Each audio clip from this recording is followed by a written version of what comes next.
राजा और भिखारी। राजा ने भिखारी से मांगी भीख तो वह हैरान हो गया। उसने झोली में से थोड़ा सा अनाज दे दिया। बदले में राजा ने भी भिखारी को एक पोटली दी। पोटली खोलते ही पुराने समय की बात है, एक राज्य में एक भिखारी था जो बहुत ही चतुर और लालची था। भीख में अधिक दान पाने के लिए रोज नए नए उपाय करता रहता। जब भीख मांगने के लिए घर से निकलता तब पहले से ही अपनी झोली में कुछ अनाज और धन लेके निकलता, ताकि झोली देख के लोग दान देने में सकचाए ना। एक दिन राजा अपने राज्य में घूम रहा था ताकि वो अपने राज्य के लोगों के बारे में सही जानकारी हासिल कर सके। तभी उसने एक भिखारी को देखा। साथ ही भिखारी ने भी देखा कि एक सुंदर से रथ पर सवार होकर राजा उसकी ओर आ रहे हैं। यह देख के भिखारी के मन में लालच आ गया और सोचने लगा कि मैं राजा से क्या दान मांगूं। जो तभी राजा अपने रथ से उतरकर भिखारी से कहा कि आप मुझे भीख में थोड़ा सा अनाज दे दीजिए। मेरे गुरु ने कहा है कि आज मुझे किसी भिखारी से भीख लेनी है। इस उपाय से अपने राज्य में इस बार वर्षा अच्छी होगी। भिखारी यह सब सुनकर बहुत ही हैरान और परेशान था, लेकिन राजा को ना भी नहीं कर सकता। उसने बहुत ही सकचाते हुए अपनी झोली में हाथ डाला और सोचने लगा कि अब मैं क्या दान करूं। फिर उसने एक मुट्ठी अनाज भर के राजा को दे दिया।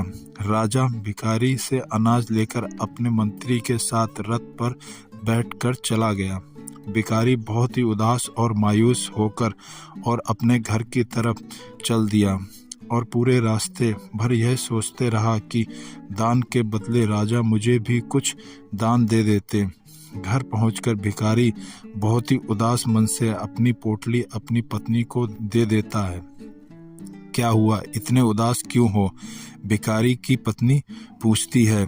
आज तो आपकी पूरे राज्य में बहुत ही चर्चा हो रही है कि आज आपने राजा को दान दिया। भिखारी बोला, इसी बात का तो दुख है कि मैंने तो दान दिया, राजा ने मुझे कुछ नहीं दिया। तभी भिखारी की पत्नी बोलती है कि राजा का मंत्री घर पर आके एक पोटली देके गया है और कहा कि इसे अपने पति को देना। भिखारी पोटली देखते ही समझ जाता है कि यह तो वही पोटली है जिसमें उसने राजा को दान दिया था।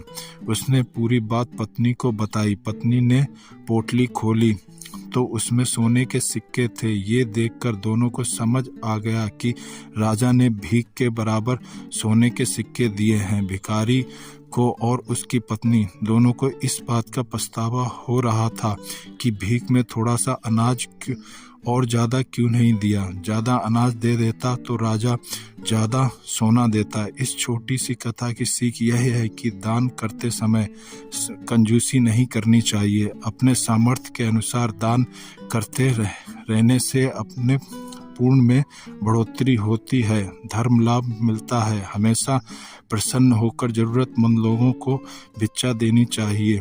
दिए हुए दान का जिक्र कभी नहीं करना चाहिए, वरना दान का पूरा फल नहीं मिलता है। ऐसे ही किस्से और कहानी सुनने के लिए चैनल को सब्सक्राइब और लाइक करें। धन्यवाद।